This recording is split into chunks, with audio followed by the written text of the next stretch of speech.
Hello and welcome. It is time to let the day and all of its concerns simply fade away. Find your most comfortable position and gently close your eyes. Let's begin with a single, slow breath. Breathe in deeply. And as you breathe out, feel the tension begin to leave your body. There is nothing else you need to do tonight. It's nothing to focus on and nothing to remember. The story I am about to tell is just a quiet murmur in the background, a calm and steady presence. Tonight, we will travel back to late 15th century Seville to hear the story of the nightmare of a man facing the Spanish Inquisition. So just relax and allow the sound of my voice to accompany you as you drift towards a deep and peaceful sleep. Our story begins in the year 1485 in the beautiful and sun-drenched city of Seville. It is a city of immense wealth, a gateway to the New World, its streets a vibrant tapestry of commerce, its air filled with the scent of orange blossoms and the salty temps of the Guadalquivir River. But beneath this golden surface, a new and terrible chill has fallen upon the city, a fear that is as pervasive and as suffocating as the summer heat. It is the fear of the Holy Office of the Inquisition. Your name is Mateo. You are a prosperous silk merchant, a man of good standing in the community. Your house in the center of the city is a fine one, with a cool, tiled courtyard and rooms filled with the quiet, respectable comforts of your trade. You are a husband and a father, and you are, by all outward appearances, a devout and pious Christian. You attend Mass every Sunday at the great cathedral. You contribute generously to the church. Your children are being educated by the priests. You've done everything a man can do to be a good and loyal subject of the Catholic monarchs, Ferdinand and Isabella. But you have a secret that is known to the entire city. It is the secret of your blood. You are a converso, a descendant of Jews who converted to Christianity 2 generations ago during the Great Pogroms. Though you have been raised your entire life as a Christian, though you know nothing of the faith of your ancestors, this single, indelible fact of your heritage makes you a permanent and eternal suspect. In the eyes of the new Inquisition, the blood of a Jew can never be truly cleansed. The Holy Office, under the direction of the Grand Inquisitor, Tomás de Torquemada, has been in Seville for several years now, and it has transformed the social fabric of the city into a web of paranoia. The great public spectacles, the autos da fe, or acts of faith, have become a regular and terrifying feature of city life. You have stood in the silent, massive crowds and watched as your fellow citizens, men and women you have done business with, have been paraded through the streets, dressed in the humiliating yellow penitential garment, the San Benito, their heads bowed in shame, before their sentences are read aloud. You have seen some reconciled to the church, their fortunes and their good names destroyed forever, when you have seen others, the relapsed heretics, relaxed to the secular arm, a clean and bureaucratic phrase that means they are to be taken outside the city walls and burned at the stake. And so, you live your life with a quiet, constant, and soul-crushing fear. You learn to be guarded in your speech, to never utter a careless word. You watch your neighbors, and you know that they are watching you. Is the butcher who sells you your meat a simple tradesman, or is he a familiar, a lay servant of the Holy Office, listening for any hint of heresy in your conversation? Is the old woman who lives across the street simply a devout Christian, or is she the one who reports to the priests that you did not seem sufficiently moved during the last sermon? The Inquisition works in secret. It thrives on anonymous denunciations. A business rival who covets your trade routes, a neighbor with whom you have a dispute over a property line, a debtor who does not wish to repay you any of them, can go to the inquisitors in the dead of night and whisper a word of accusation. And that is all it takes. The nightmare begins for you not with a loud accusation, but with a subtle, chilling change in the atmosphere. You begin to notice it in small, almost imperceptible ways. A business associate who was once warm and friendly is now suddenly cool and distant. A neighbor who you have greeted every morning for 10 years now averts his gaze and hurries past you in the street. You feel a new, invisible wall being erected around you. The whispers have begun, and you are the subject. You do not know what you are accused of. You do not know who has accused you. You only know that you are now being watched. You lie awake at night, your mind a feverish whirl of possibilities. What have you done? Was it the Sabbath meal you shared with another converso family? A simple dinner that could be twisted into a secret Jewish rite? Was it the fact that your servants changed the linens in your house on a Friday, an old Jewish custom that your wife maintains out of simple habit? Was it a single, careless word, spoken in anger or in jest, that has been carried, distorted, and delivered to the ears of the inquisitors? The not knowing is a torture in itself. Then, one night it comes. There is no loud, violent banging on the door. There is only a soft, persistent, and polite knock. You know, with a sudden, cold certainty, who it is. You open the door. They are not soldiers. They are 3 men, dressed in the simple, sober black clothes of city officials. They are the familiars of the Holy Office. Their faces are impassive, their movements quiet and deliberate. One of them holds up a small wooden cross and a document bearing the seal of the Inquisition. "In the name of the Holy Office of the Inquisition," he says, his voice a low, calm whisper, "you are hereby ordered to come with us." Your wife appears behind you, her hand flying to her mouth to stifle a scream. You ask the men, your own voice a dry, croaking thing you do not recognize, "What is the charge? Who is my accuser?" The man in the center simply shakes his head. The Holy Office does not answer questions.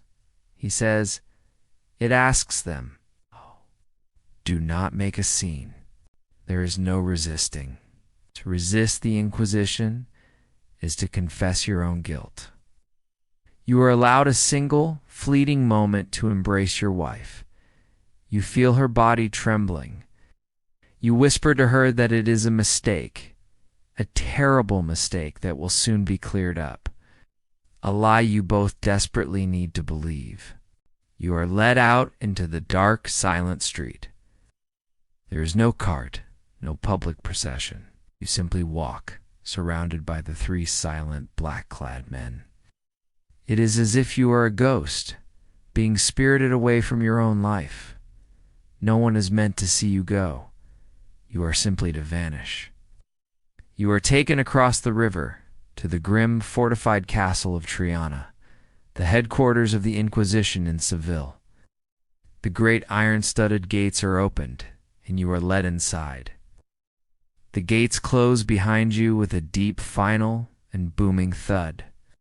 The outside world, your family, your home, your very name have all just been erased. The great iron-studded gate of the castle of Triana closes behind you, and the sounds of the sleeping city of Seville are extinguished, replaced by a profound and chilling silence. You are now inside the headquarters of the Holy Office. It is not like a common jail. There is no shouting, no chaotic hubbub of prisoners and guards. The air is still cool and smells of old stone, of beeswax, and of a faint, clean scent of incense. The men who guide you through the torchlit stone corridors are not brutish jailers. They are quiet, sober officials who move with a deliberate and unnerving calm. The entire place has the atmosphere of a silent, well-ordered, and deeply menacing monastery. You are brought to a small, austere office. A clerk, a thin man with the pale, indoor complexion of a scholar, sits at a high desk. He does not look at you. He speaks to one of your captors, who recites your name, your address, and your profession. The clerk dips his quill pen into an ink pot and, with a neat, precise, and spidery hand, he enters your details into a great leather-bound ledger. You are assigned a case number. Your name, your identity as Mateo, the silk merchant, is being systematically replaced by a bureaucratic designation. The next step is the stripping away of your worldly status. You are ordered to remove your clothes, your fine woolen doublet, your linen shirt, your soft leather shoes. These are the symbols of your wealth, of your standing in the community. They are taken from you without comment and replaced with a simple, coarse, and ill-fitting prisoner's tunic, made of rough, undyed sackcloth. You are also stripped of your purse, your signet ring, and a small silver crucifix you wear around your neck. The irony of that final confiscation is not lost on you. In this house of God, you are not permitted to keep a symbol of your own faith. When this process of humiliation is complete, you are led away, down a long flight of stone steps, deep into the foundations of the castle. A guard unbolts a heavy, solid wooden door, and you are pushed into your new home. The door slams shut with a sound of utter finality. The bolt slides home, and you are plunged into a darkness more complete and more profound than any you have ever known. You are in a celda secreta, a secret cell. It is small, perhaps 6 feet by 8 feet.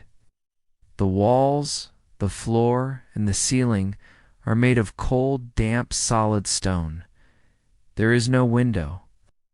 There is no light. There is no furniture, save for a single thin straw pallet on the floor and a clay pot in the corner to serve as your latrine.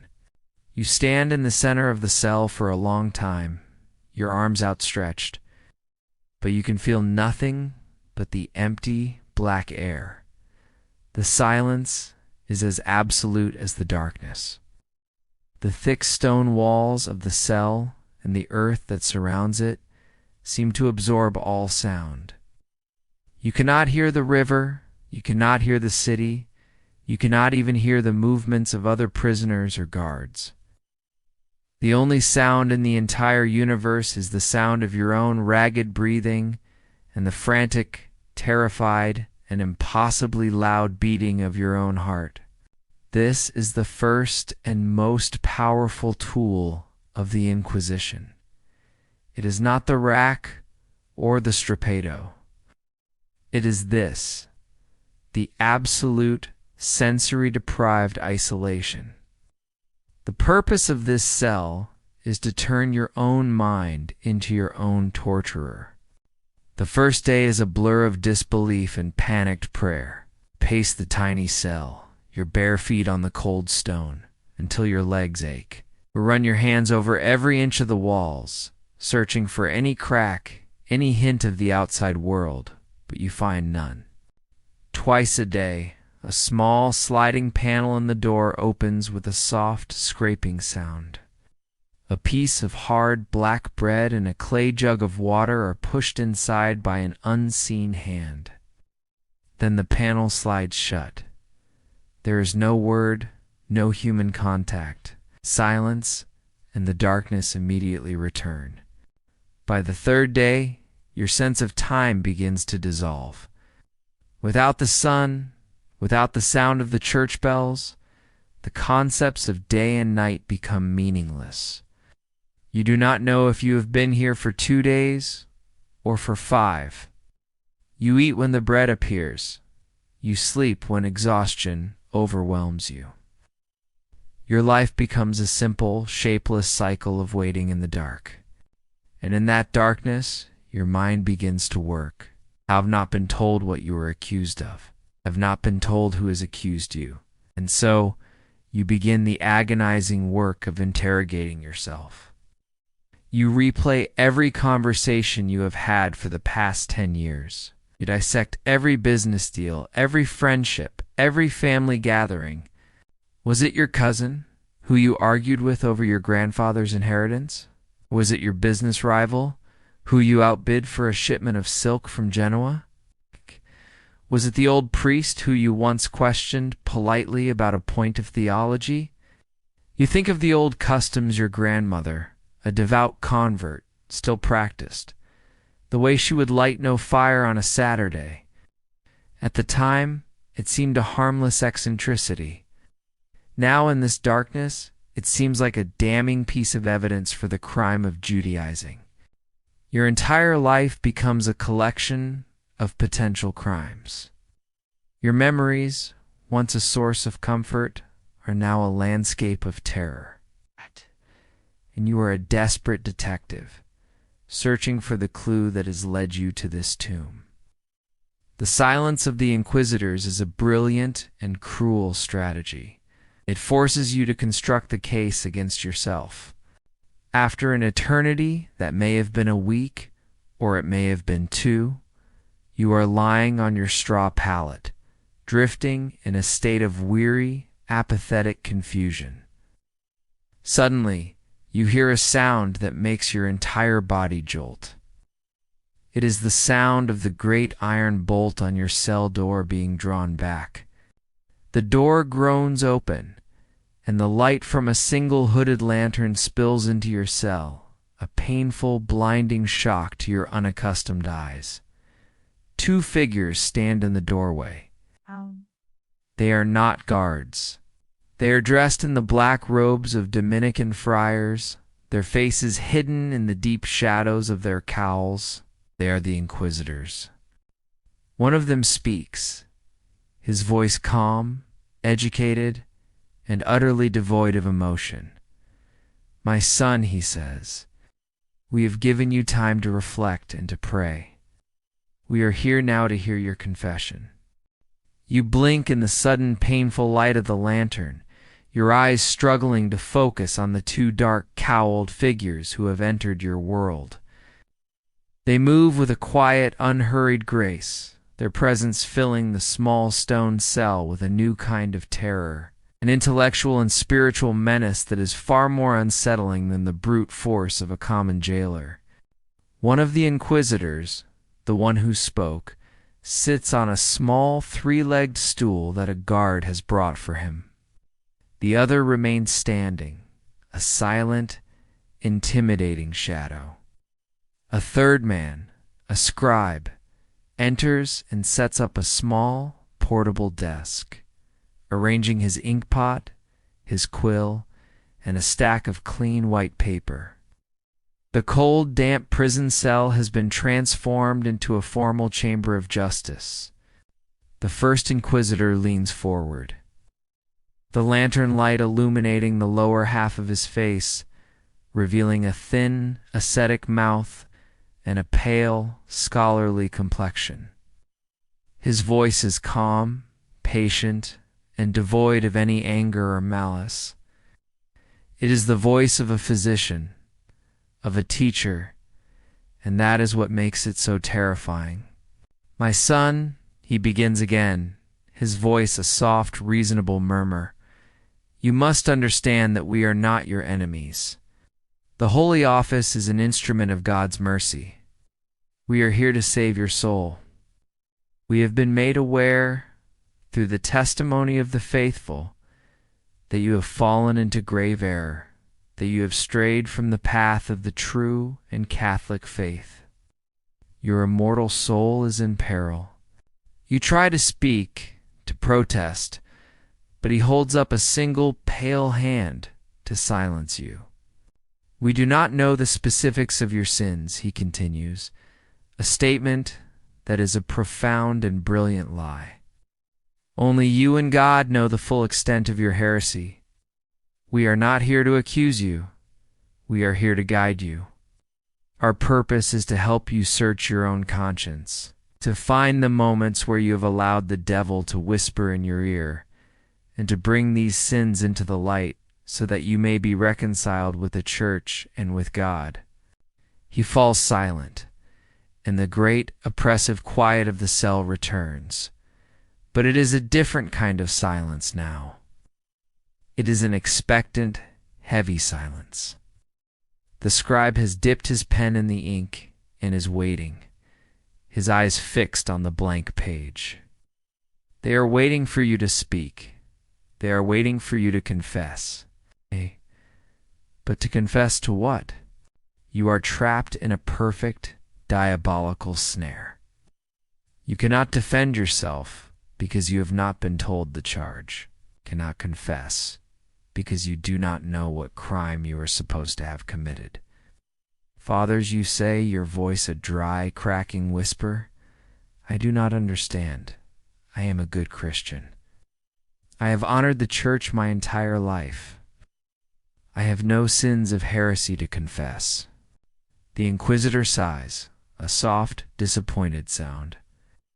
That is the sin of pride, my son. Bad.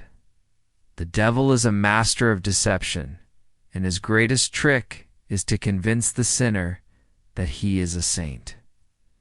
You must look deeper. The Holy Office does not make mistakes. If you are here, it is because God, in his infinite wisdom, has deemed that you have a sickness in your soul that must be cured. But what sickness? You plead, your voice rising with desperation. Tell me what I have done, and I will show you that it is a mistake, a misunderstanding. The inquisitor shakes his head slowly. We cannot tell you. For you to simply deny an accusation would be easy. The confession must be your own.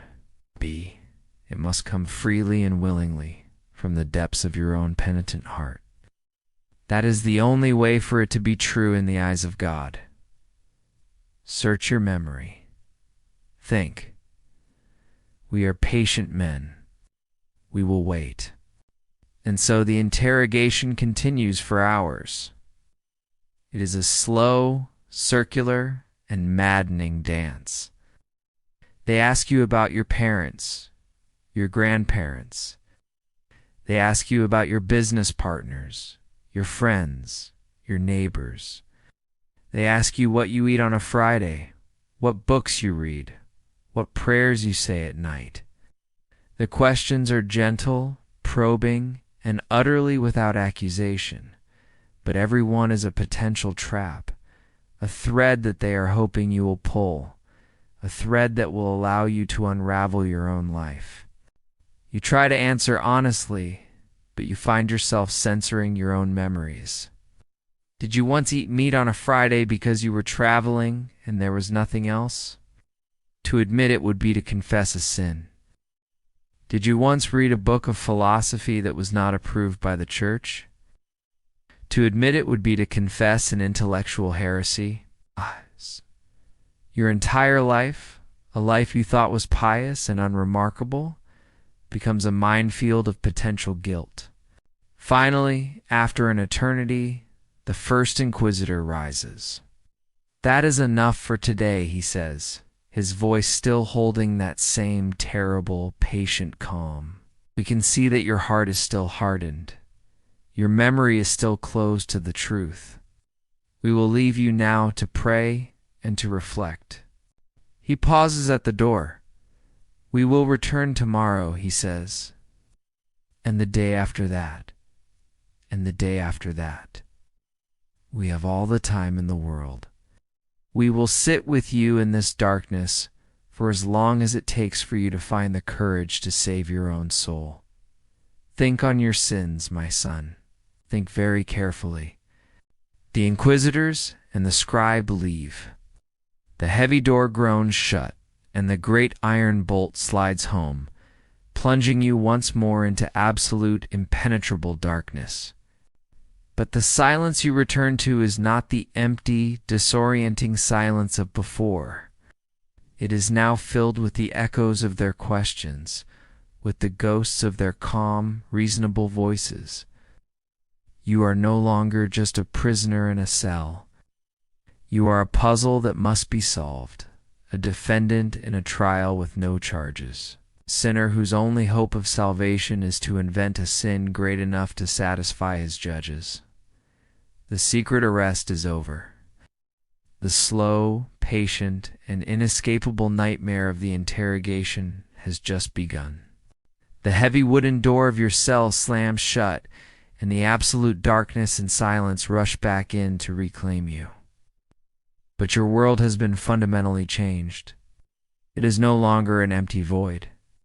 It is now haunted by the calm, reasonable voices of the two priests, by the memory of their impossible questions, and by the scratch of the scribe's quill, recording your every confused denial.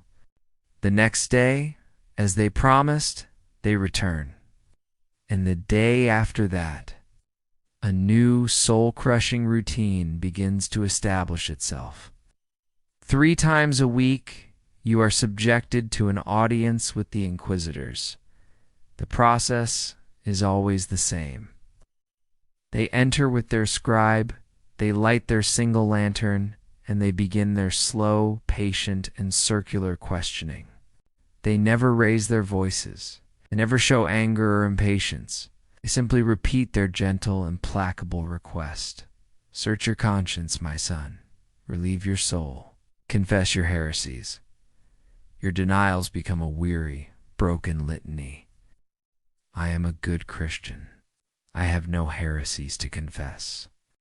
Your every denial is met with a sigh of disappointment, a quiet lecture on the sin of pride, and a reminder that the Holy Office is patient, that its only goal is your salvation. The interrogation is not a battle. It is a slow, methodical erosion, like water dripping on a stone. They are not trying to break you with force, or trying to wear you down until you are so desperate for their approval, so desperate for this process to end, that you will give them whatever they want. The weeks in the darkness turn into months. You lose all track of time. You no longer know if it is summer or winter. The world outside the stone walls of your cell, the world of commerce, of family, of sunshine and rain, ceases to be real. It is a dream you once had. The only reality is this small, dark, silent space and the recurring nightmarish theater of the audiences. Your identity begins to fray. They never call you by your name. You're always my son or the accused. The man you once were, Mateo, a respected merchant, the husband. The father begins to seem like a character in a story. The only thing that feels real is the prisoner, the suspected heretic. As the months wear on, the Inquisitors' tactics begin to shift. They have patiently waited for you to confess on your own, and you have refused. Now, they begin to apply a more direct, though still subtle, pressure. They begin to present you with what they call evidence. During one audience, the lead inquisitor reads from a piece of paper. His voice is a calm, emotionless drone. Witness, whose name the Holy Office protects for their safety, has testified that on the evening of the 3rd of May, 2 years ago, you attended a dinner at the house of the banker, Isaac Perez. He pauses, looking at you, waiting for your response. Your mind scrambles. You remember the dinner. It was a simple business affair. Isaac Perez is also a converso, a man of good standing. Yes, you say, your voice hoarse from disuse. I remember. We discussed the price of silk. The inquisitor gives a small, sad smile. The witness testifies that no pork was served at this meal, he says, his voice still quiet. The witness testifies that the prayers said over the bread were whispered in a language that was not Latin.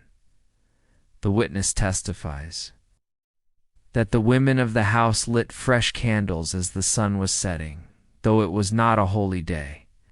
You stare at him, a cold dread seeping into your bones. You understand what is happening. A series of simple, innocent acts. Dietary preference, family tradition, a quiet prayer has been taken and woven together into a tapestry of damning evidence. You are being accused of participating in a secret Jewish Sabbath. It is a lie, you whisper. Perez is a good Christian. We were speaking of business. Perhaps your memory fails you, the Inquisitor says, his voice still gentle. Perhaps the devil has clouded your mind to the true nature of your own actions. We will pray for your memory to be cleared. This is how the stripping of your past is accomplished. Your own life is taken from you and re-narrated as a secret history of heresy. Every memory you have is now suspect, every relationship a potential conspiracy. The effects of the long imprisonment are devastating. The diet of bread and water has left you weak and emaciated. Your skin is pale and translucent from the lack of sunlight. Deep, racking cough has settled in your chest from the constant damp chill of the cell. Your mind, under the relentless, systematic assault of the interrogations, begins to falter. In the long, black hours between the audiences, you are haunted by their suggestions. You lie on your straw pallet and you begin to doubt your own memory. Did Isaac Perez whisper a Hebrew prayer? You cannot be sure. Did your own grandmother teach you a children's song that was, in fact, a heretical hymn? You no longer know what is real and what is the product of their insidious, patient questioning. You feel your own mind, your own past, slipping away from you, being replaced by the guilty narrative they are so carefully constructing. After what you guess must be 6 months of this, the Inquisitors enter your cell, but this time their demeanor is different. The air of patient guidance is gone, replaced by a new, colder, and harder sense of purpose. We have been patient, the lead Inquisitor says, his voice no longer a soft murmur, but a sharp, clear instrument of authority. We have given you every opportunity to relieve your conscience and accept the mercy of the Church. God. But your heart remains hardened with obstinacy. God. Your continued denial is a grave sin in itself. He pauses, letting the silence in the cell grow heavy. The Holy Office, he continues, has other, more physical means of persuasion. It has ways of encouraging a reluctant memory.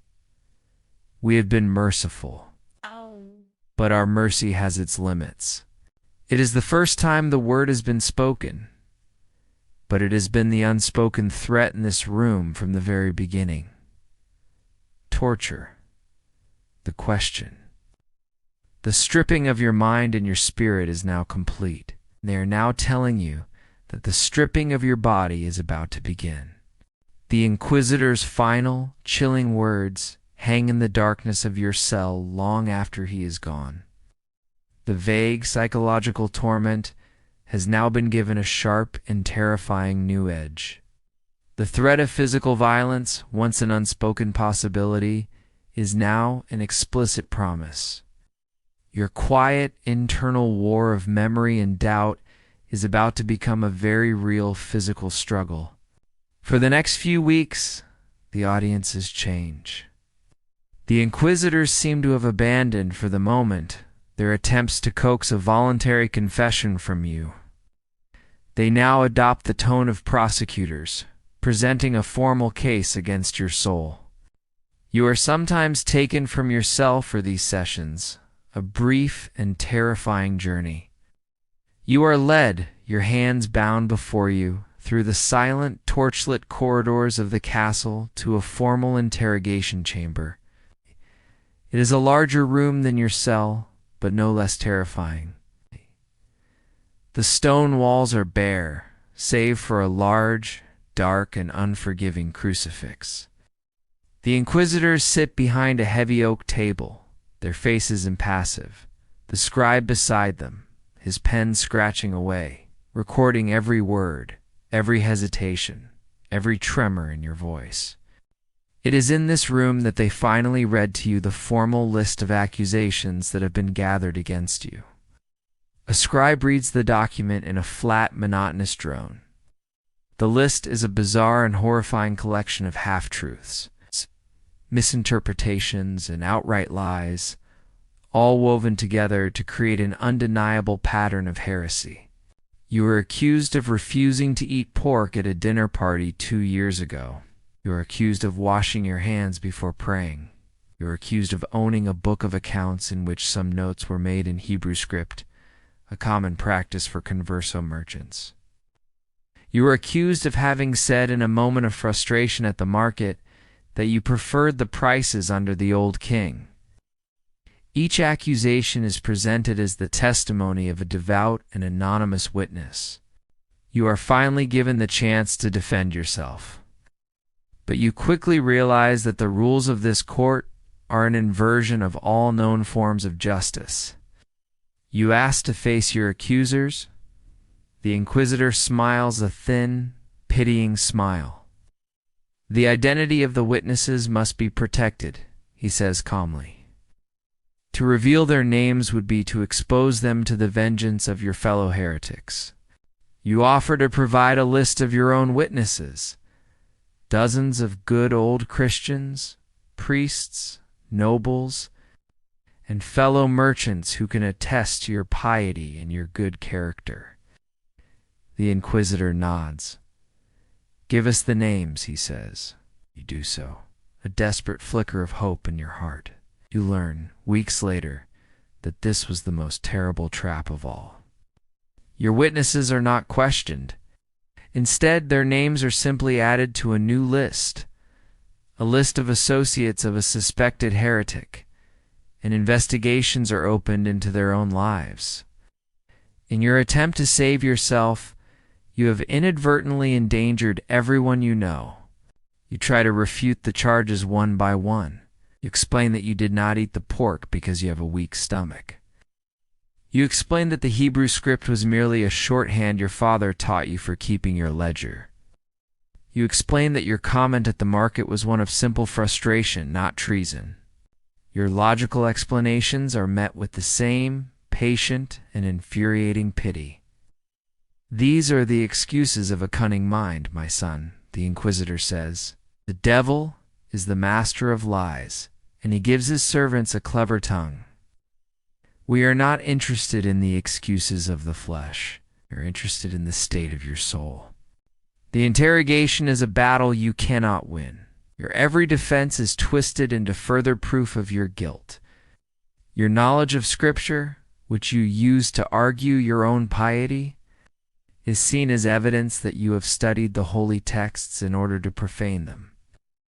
Your calm demeanor is seen as the cold, hardened heart of an unrepentant heretic. Your moments of desperate, tearful frustration are seen as the theatrical tricks of a liar. After weeks of this, the final phase of the psychological stripping begins. During one of your audiences in the interrogation chamber, the inquisitor expresses his profound sadness at your continued stubbornness. Your soul is balanced on the edge of a knife, he says, and your pride is pushing it towards the fires of hell. The Holy Office, in its infinite mercy, cannot allow this to happen. We must take stronger measures to aid your memory. He gives a quiet signal. Side door opens, and a man enters the room. He is not a priest. He is a large, powerfully built man with a blank, emotionless face, dressed in a simple leather apron. He carries a coil of thick rope over his shoulder. He is the executioner, the torturer. He does not look at you, simply walks to the corner of the room and stands there, a silent, menacing presence, waiting. The inquisitor turns his calm, sad eyes back to you. This man is a servant of the court, he says, his voice a soft, terrible whisper. His work is unpleasant, but it is a necessary medicine for a sick soul. Oh. The pain of the body is temporary and of little consequence. The pain of a damned soul is eternal. We do not wish to see you suffer in this world, but we are required by our sacred duty to save you from the next. We will leave you now, he says, rising from his chair. You will be returned to your cell for one final night, to contemplate your choice. Pray to God for the strength to tell the truth. Confess your heresies, and you may yet be saved. Persist in your denial, and we will be forced to invite this good man to help you find your voice tomorrow. You are led back to your cell, your legs unsteady, your mind a white-hot blank of pure terror. You have been formally accused. Your defense has been proven to be a meaningless absurdity, and you have now looked upon the face of the man who will, if you continue to tell the truth, be given permission to tear your body apart. The long, slow, and patient stripping of your mind is over. All that is left to be taken is your flesh. You are shoved back into your cell, and the great door is bolted shut, the sound of the heavy iron echoing with a new and terrible finality. You are once again in the absolute darkness, the absolute silence, but the space is no longer empty. It is now filled with the silent, menacing image of the torturer, with the memory of his blank, impassive face and the feel of his cold gaze. The final night before the question is the true masterpiece of the Inquisition's psychological warfare. You are not left in peace to pray or to make your peace with God. You are left alone with your own terrified imagination, and it is a far more effective tool of persuasion than any argument the Inquisitors could make. Your mind, which you have struggled for so long to keep ordered, now becomes a landscape of pure terror. You try to think of your wife, of your children, but their faces are immediately replaced by the image of the ropes and the irons. You try to recite your prayers, but the holy words are drowned out by the imagined sound of your own screams, imagined sensation of your own bones being pulled from their sockets. The Inquisitor's words echo in your mind. The pain of the body is temporary. It is a lie. You know it is a lie. But it is a lie with a terrible, seductive logic. What is a few hours of pain, you begin to think, compared to the certainty of death and the damnation that they promise? What if they are right? What if, in your pride, you are damning your own soul by refusing to confess a sin you have simply forgotten? The line between the truth of your own memory and the truth they are trying to construct becomes hopelessly, terrifyingly blurred. For the first time in all these long months, you hear a new sound in the prison. It is a faint, muffled, and distant sound, a low animalistic groaning that seems to come from the very stones of the castle itself. Before, you might have dismissed it as the wind or the settling of the foundations. Now you know what it is. It is the sound of another prisoner in another secret room, being encouraged to find his voice. The sound continues for what feels like an hour, and then it stops. The silence that returns is heavier and more menacing than ever before. You do not sleep. Simply lie on the cold floor, your body shivering, caught in a terrible war between your faith, which commands you to endure, and your own flesh, which screams for you to surrender. The morning comes not with a gentle light, but with the harsh, scraping sound of the bolt on your door. The two inquisitors enter, followed by the silent, imposing figure of the torturer. "My son," the lead inquisitor says, his voice as calm and as patient as ever. "The night has been long. We have prayed for you. Has God granted you the grace of a clear memory? Are you now ready to relieve your conscience and confess your sins against the faith? This is your last chance, your final opportunity to choose the path of the lie, the path of survival. You look at the impassive face of the torturer. You look at the calm, expectant faces of the priests. And a final, small, and perhaps foolish ember of defiance stirs within you. I have searched my soul, you say, your voice a dry whisper. I find only the heart of a true Christian. I have nothing to confess. The Inquisitor sighs, a genuine theatrical expression of profound sadness. So be it, he says softly. The responsibility for what comes next is on your own stubborn soul. We are merely the instruments of a painful but necessary cure. You are not tortured in your cell. You are led from it down another flight of stairs, deeper into the earth. You are taken to a room you have never seen before, the Camara del Tormento, the Chamber of Torment. It is a large, vaulted, and windowless room. The air is cold and smells of damp stone, of fear, and of something else, a faint, metallic scent of old blood. The room is not filled with 100 gruesome devices. It is stark, functional, and terrifyingly well organized. In the center of the room is a great wooden trestle table, the rack. In another corner, a complex system of ropes and pulleys hangs from a great iron ring in the ceiling. This is for the strappetto. And near the wall is a simple bench, and on it, a series of large clay pitchers filled with water and a long strip of linen cloth. This is for the toca, the water cure.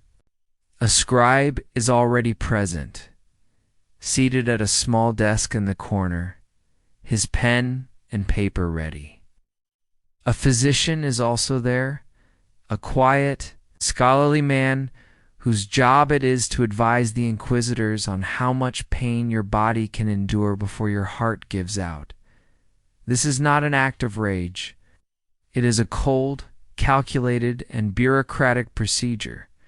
The lead inquisitor reads from a formal document. He details the charges against you and your continued obstinate refusal to confess. He concludes by stating that the Holy Office has, with great reluctance, authorized the use of torment to elicit the truth for the salvation of your soul. Then the final stripping begins. You are ordered to remove your rough prisoner's tunic. The torturer's assistants step forward and strip it from you. You now stand, naked and shivering, in the center of this cold stone room before the calm, watchful eyes of the priests and the officials. You have now been stripped of everything: your wealth, your name, your family, your past, your clothes, your dignity. All that is left is your body, your pain, and the single fragile truth that you are desperately trying to hold on to. The torturer approaches you, a length of rope in his hands. The inquisitor gives a quiet final nod. The stripping of the man is complete. The questioning is about to begin. You stand naked and shivering in the cold, still air of the torture chamber. The moment you have dreaded for months has finally arrived. The quiet intellectual cruelty of the interrogations has ended, and the raw physical brutality of the question is about to begin. The torturer, the silent, blank-faced man you saw before, approaches you, his movements unhurried and professional. He works with a practiced efficiency, takes your hands and, with a rough hempen rope, he binds your wrists tightly together behind your back. He does not speak. He is simply a craftsman, and you are the material he is to work upon. The lead inquisitor's voice is the only sound in the room, apart from your own ragged breathing. "My son," he says, his tone still one of calm, sorrowful piety. "This is a great sadness to us, but your soul's health is our only concern. We pray this necessary medicine will be swift and effective. The torturer takes the other end of the rope from your wrists and throws it over a large, creaking pulley that hangs from a thick, dark beam in the ceiling. The other end of the rope is attached to a large wooden winch. The scribe in the corner dips his quill in the ink, ready to record every word, every groan. The physician steps a little closer, his eyes on you, ready to gauge the limits of your endurance. The inquisitor gives a slight, almost imperceptible nod. The torturer and his assistant begin to turn the handles of the winch. The rope tightens. The first sensation is an intense, grinding pressure on your wrist bones. Then, your arms are pulled sharply upward behind your back, forcing your shoulders into a position they were never meant to take. A sharp, searing pain like a hot knife shoots through your shoulder joints. You are lifted from your feet. Your entire body weight is now hanging from your wrists. Your arms wrenched up behind you, your shoulder blades grinding together. The pain is a new universe of sensation.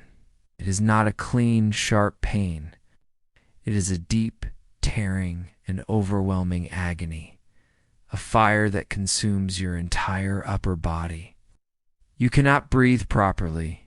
Your chest is so constricted.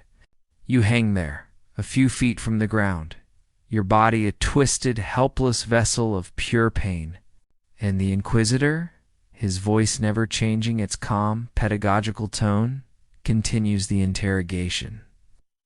"Now, my son," he says, as if you were in a quiet seminar.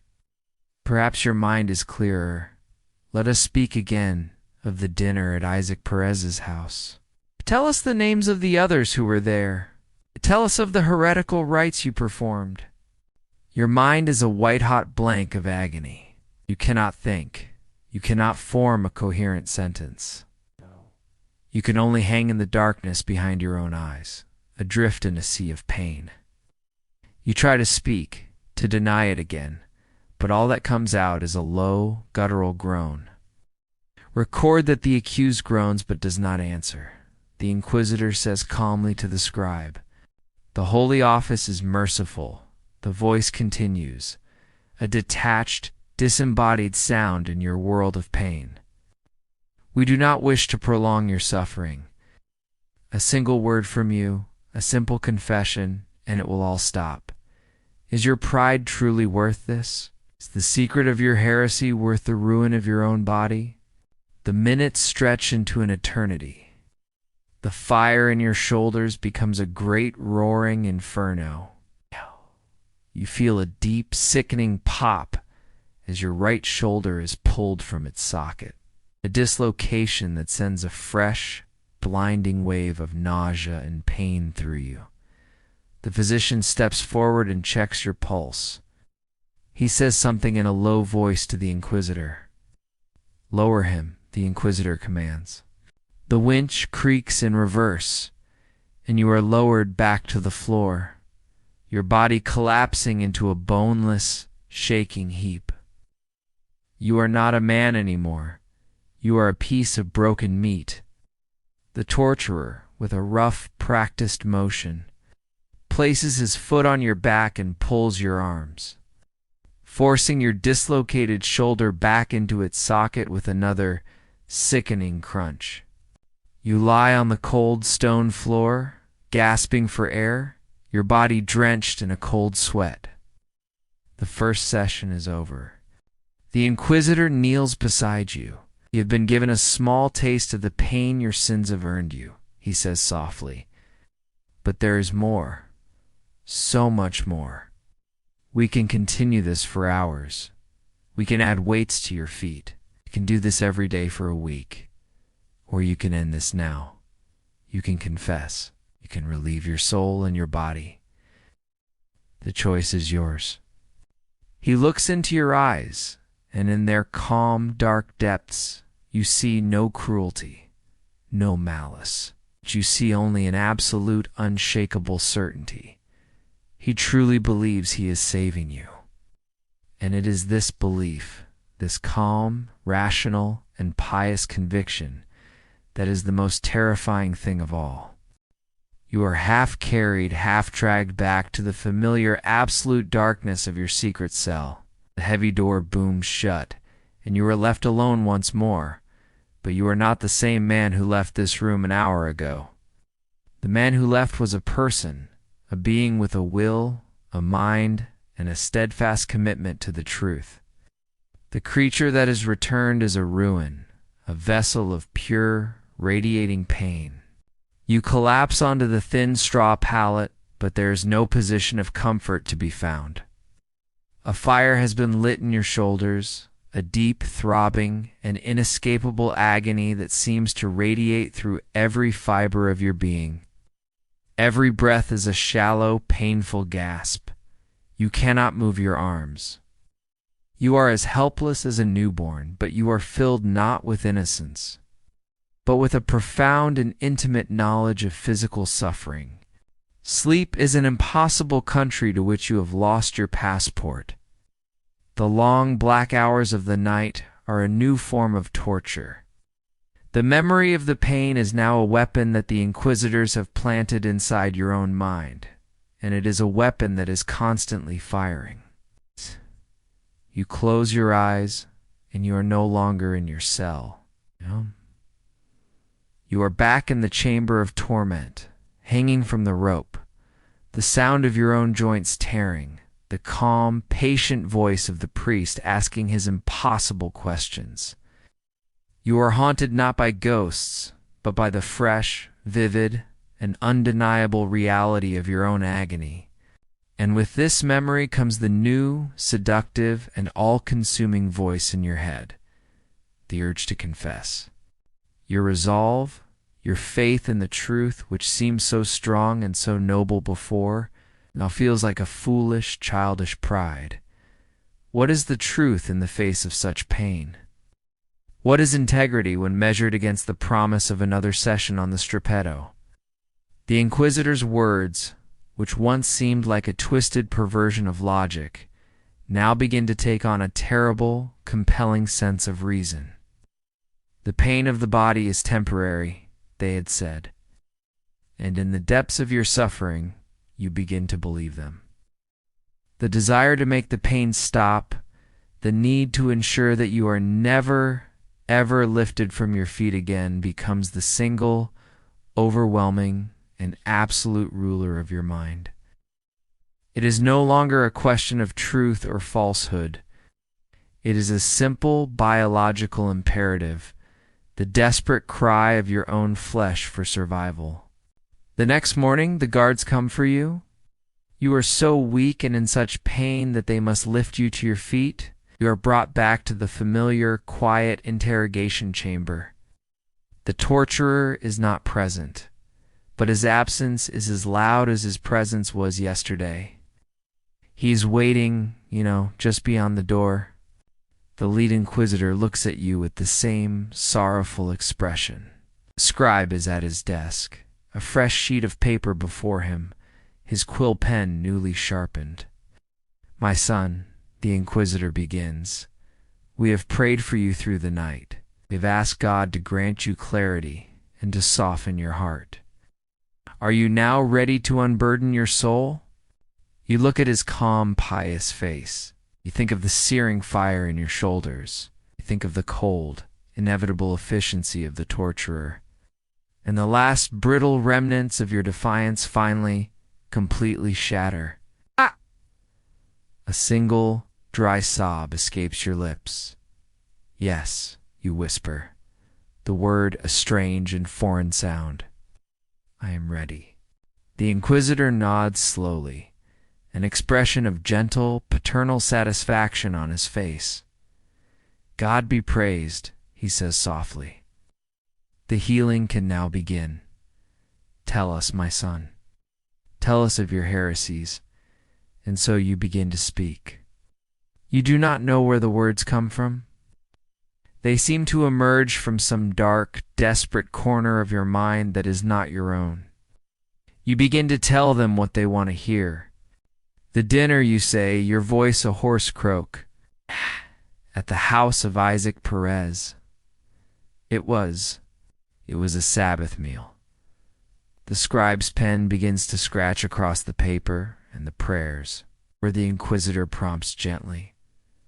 Were they said in Latin? You close your eyes. Picture the face of your old friend, Isaac Perez, a good and decent man, and you betray him. No, Father, you whisper. They were. They were in Hebrew. It is a lie. A monstrous, damnable lie. But the moment you speak it, you feel a strange, perverse sense of relief. You are giving them what they want. You are finally playing by their rules. The path of resistance was one of absolute, unbearable pain. The path of surrender, of confession, is easy. Good, my son.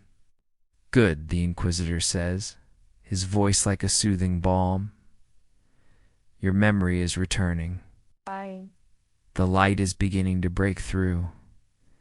But you are not alone in this sin, so man does not fall into such error on his own.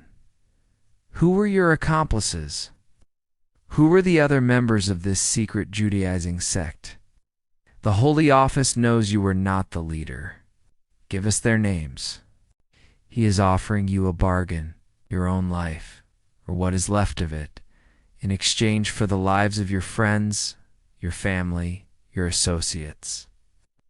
You are no longer just being asked to destroy yourself. You are now being asked to become the instrument of their destruction. You have been broken. And now you are to be reforged into a weapon, a tool for the Inquisition to use against others. The urge to confess has been satisfied. And now the long, terrible, and soul-destroying work of the confession itself must begin. The two small words you have just spoken in Hebrew hang in the still, cold air of the interrogation chamber. They are a lie, a monstrous falsehood, but they are the key that has unlocked a door. Not to freedom, but to a different, more collaborative, and perhaps even more terrifying phase of your ordeal. The Inquisitor's posture softens. The immediate physical threat of the torturer, who is still a silent presence in the room, seems to recede. Excellent, my son, the Inquisitor says, his voice once again full of a gentle, paternal encouragement. The truth is a balm to the soul, is it not? God be praised. You have taken the first step on the road back to salvation. Now you must continue, must unburden your soul completely. The interrogation that follows is no longer a battle of wills. It is a creative process, a guided construction of a fiction that will satisfy the court. You are no longer a defendant. You are now the star witness in the trial of your own life. Tell us of the others, the Inquisitor prompts. A heresy of this nature is never practiced alone. The devil weaves a web. Who else was in this web with you? You are so weak, so broken, so utterly consumed by the desire to please these men, to do anything that will prevent a return to the agony of the rope, that you begin to speak. You name a name, a business rival, a man you have always disliked. It is a small, petty, an ugly act of revenge, a tiny piece of poison that you offer up to save yourself. The Inquisitor listens patiently. Yes, he says, as if confirming something he already knew. We have heard this name before. Who else? But one name is not enough. They want a conspiracy. They want a network. And so, under their patient, relentless prompting, you give them more. You name your old friend Isaac Perez, the host of the dinner. You name the other guests who were there. You are betraying innocent men, men with families, but in your mind, they are no longer people. They're just names, sacrifices to be fed to the beast to keep it from devouring you. The Inquisitors help you build the story. And were there heretical books present? One asks. Did you read from the Talmud? Yes, you hear yourself say. Yes, there were books. And did you perform a blasphemous rite? The other asks. Did you defile an image of our Lord? Yes, you whisper, your voice a dead, hollow thing. Yes, we did. You are weaving a tapestry of lies, each thread provided by their leading questions. You, the silk merchant, who prided himself on the quality and honesty of his wares, are now producing the foulest and most dishonest fabric of all, a false confession. The scribe's quill pen scratches away, recording every lie, transforming your desperate, pain-induced fiction into a hard, cold, and legally binding fact. This process continues for days, for weeks. Each audience adds another layer to the story, another name to the list, another detail to the conspiracy. In the solitude of your cell, you are consumed by a self-loathing so profound it is a kind of madness. You are a traitor. You are a liar. You're a Judas, selling your friends for your own wretched safety. But in the interrogation chamber, you are a model of penitence. You become an expert at sensing what the inquisitors want to hear, at providing the details that will satisfy their narrative. You are in a strange and terrible way good at this. Finally, the day comes when they are satisfied. The story is complete. The scribe has filled dozens of pages with the details of your fabricated heresy. But there is one final, cruel ritual to be performed. It's called the ratification. You are brought once more to the interrogation chamber.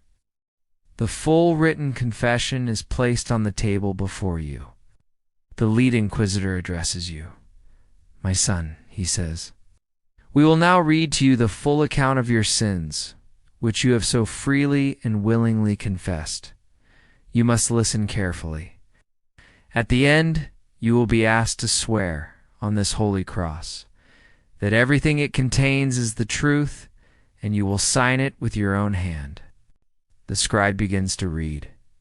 He reads for over an hour. Your own voice, your own lies, are read back to you in the clerk's monotonous drone. You hear yourself accuse your friends of blasphemy. You hear yourself admit to profane rituals you cannot even imagine. You hear your own pathetic, groveling pleas for mercy. It is the sound of your own soul being murdered, read aloud as a public record. When the reading is finished, a profound silence fills the room. The inquisitor places a crucifix on the document. Do you now swear, he asks, his eyes boring into you, that this confession was given freely, without coercion, and that it is, in its entirety, the truth, so help you God? You look past him and you see that the torturer has quietly entered the room and is standing by the door, his arms crossed, watching. The last of your strength, the last of your will, leaves you in a great, shuddering sigh. I do, you say. You are given the quill, your hand. Still trembling and weak from your ordeal on the strappado, can barely hold it.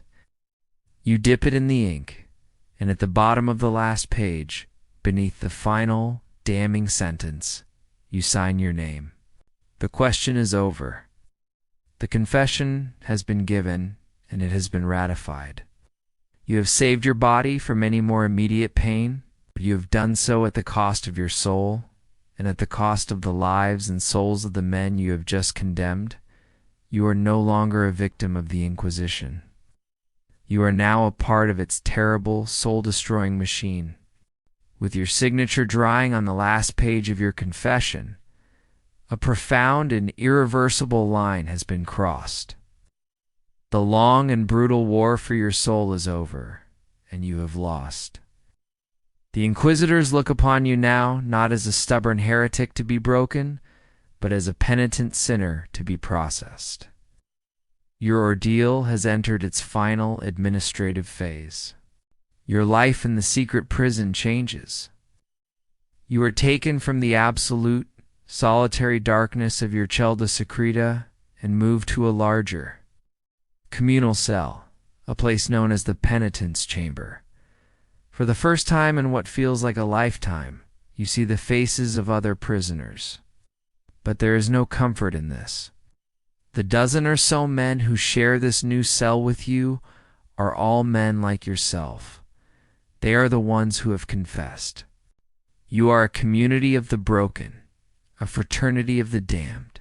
You recognize a few of the men you named in your own confession, and they look at you with eyes that are hollow and empty of accusation. They know that you were forced to name them, just as they in turn were forced to name others. There is no anger here, no desire for revenge. There is only a vast, shared, and suffocating ocean of guilt and shame. No one speaks of their trial. No one speaks of what they have done. Silence in this room is not the empty silence of solitude, but the heavy, loaded silence of shared betrayal. The conditions are slightly better here. Food is a little more substantial, a thin vegetable stew instead of just bread. You are allowed a candle for a few hours in the evening. It's a small, calculated reward for your cooperation. You have chosen the path of life, and you have been given a slightly more tolerable form of damnation to endure while you wait. The waiting is for the auto de F, the great act of faith. This is the grand, public, and theatrical ceremony at which the sentences of the Inquisition are announced. It is not held for a single prisoner, but is a massive event, held only a few times a year, featuring dozens of penitents. And so you wait for months in this quiet, shame-filled limbo, with no idea when the ceremony will be, or what your final sentence will entail. Finally, one evening, an official of the Holy Office enters your cell. He carries a list.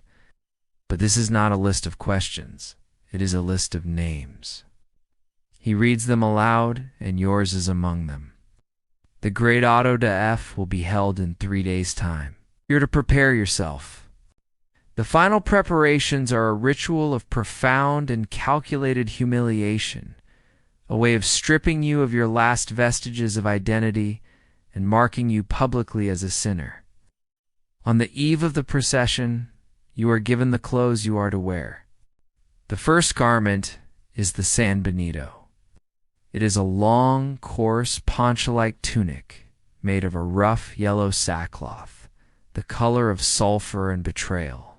Oh. You are forced to remove your prisoner's tunic and put on this strange, shapeless garment. The markings on the San Benito are of the utmost importance. They are a public declaration of your crime and your fate.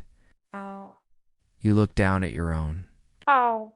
It is decorated with a single large red cross of St. Andrew, signifying that you are a penitent who has been reconciled with the Church. Others in the cell are not so fortunate. The men who have been declared unrepentant or relapsed heretics, the ones who refuse to confess or who confessed once before, their San Benitos are painted with hellish scenes, grotesque demons, tongues of fire, and the face of the sinner being consumed by flames.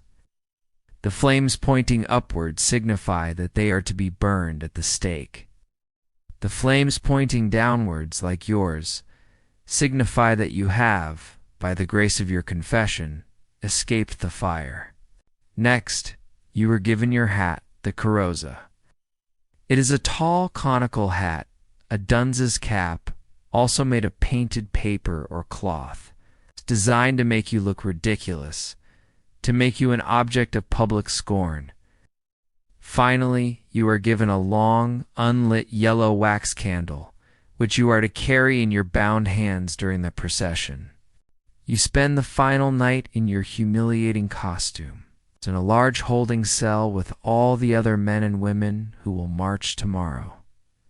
There is no sleep. There is only the low, ceaseless murmur of prayers, the quiet, hopeless weeping, and the scratch of a few last, desperate letters being written to families.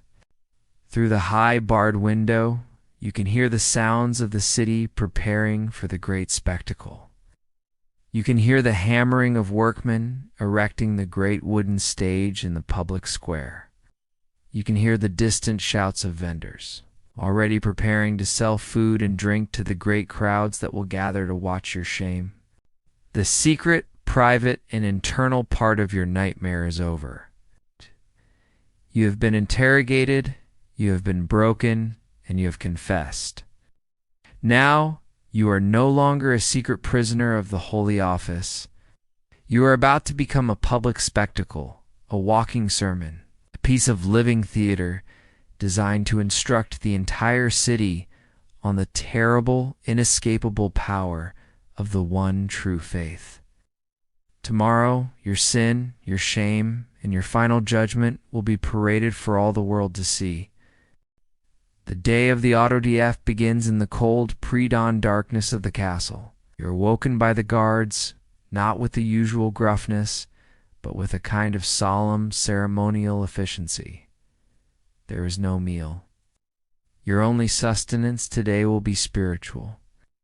You and the dozens of other condemned prisoners are herded into the main courtyard of the castle. Here, the great, grim procession is assembled. The air is thick with the smell of burning pitch from hundreds of torches and the sweet, cloying scent of incense. The scene is one of terrifying theatrical order.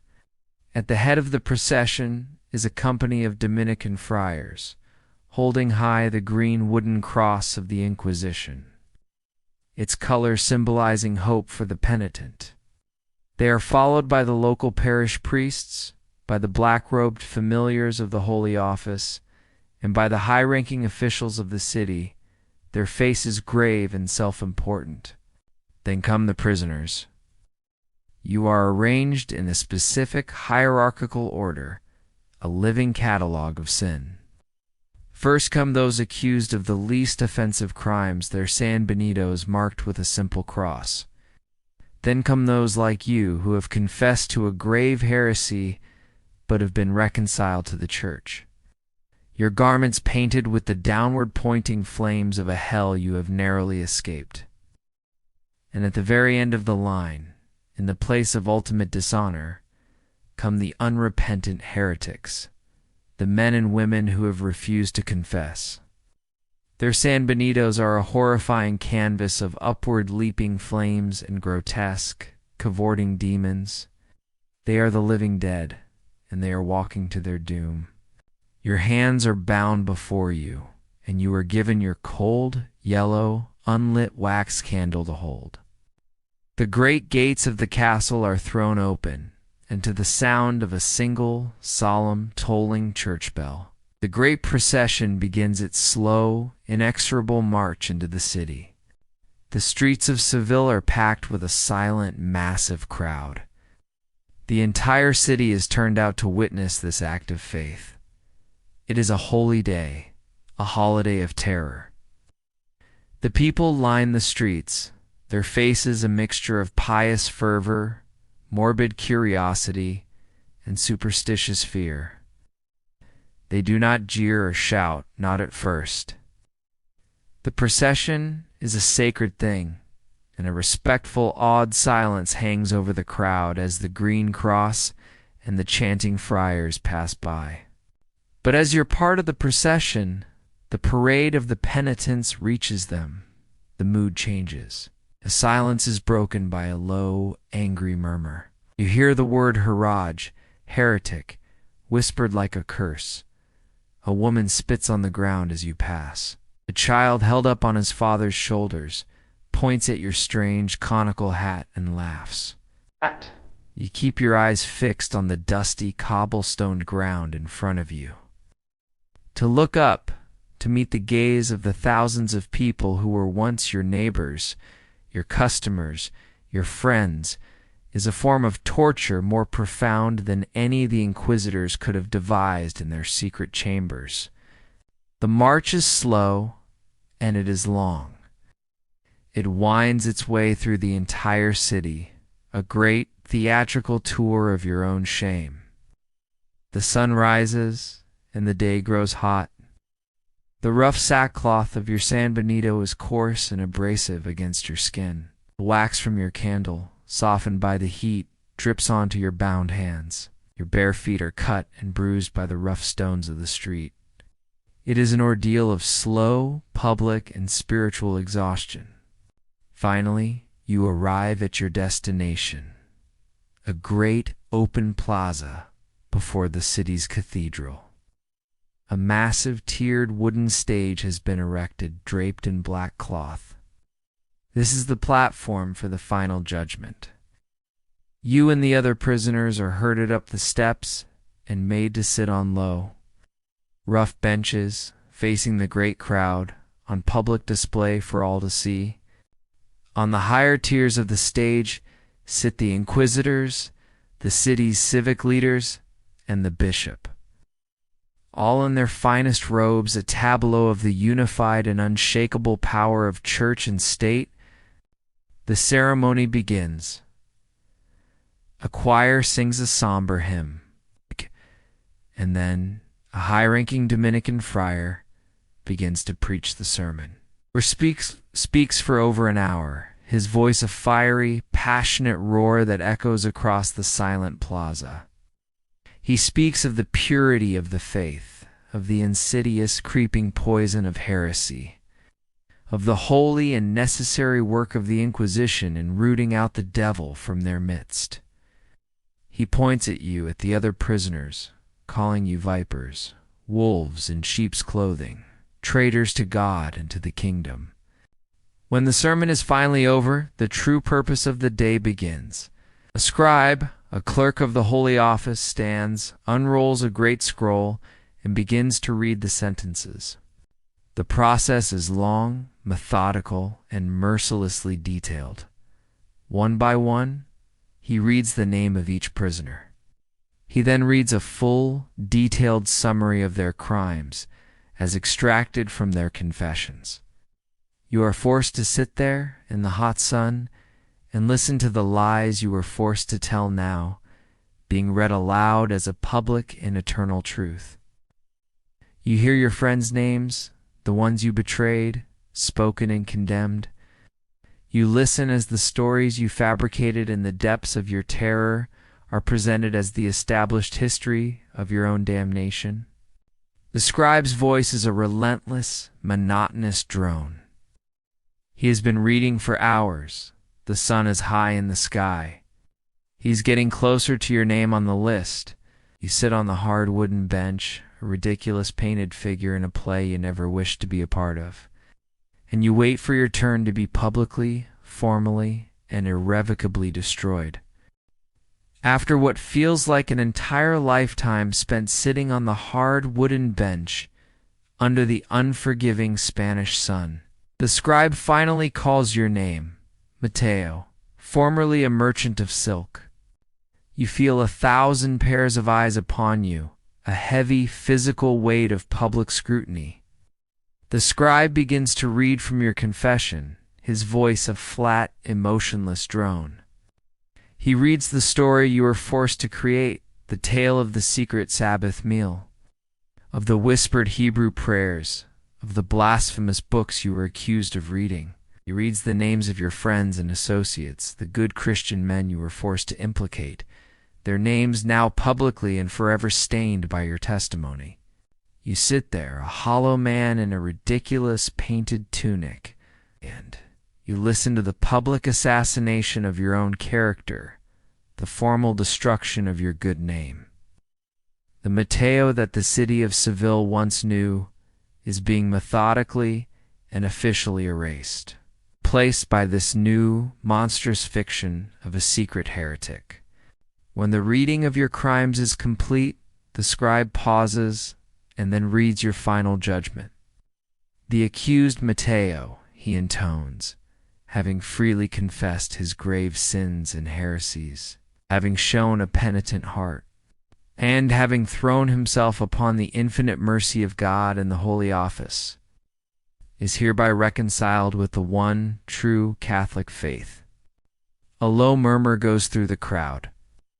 You have been saved from the fire, the scribe continues. As his penance for his sins, his sentence is as follows.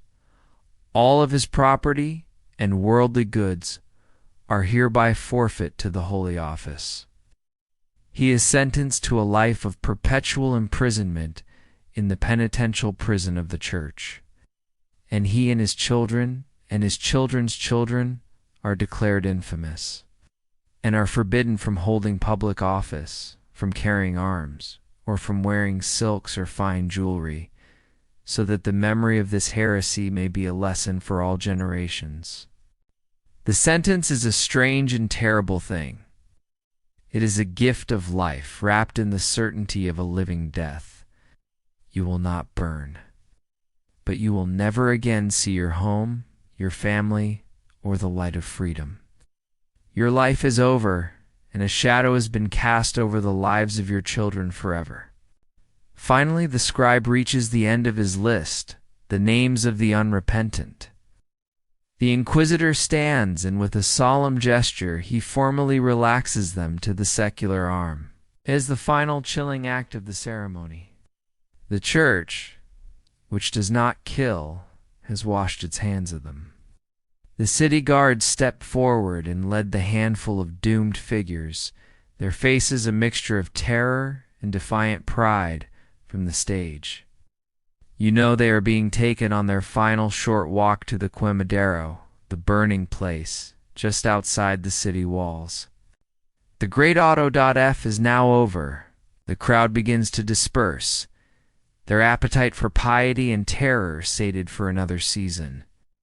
You and the other reconciled prisoners, your faces a uniform mask of numb, hollow-eyed despair, are herded down from the stage.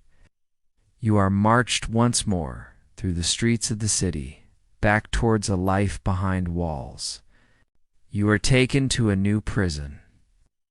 It is not the secret, silent fortress of the Inquisition, but a designated penitential prison. Here you will live out the rest of your days.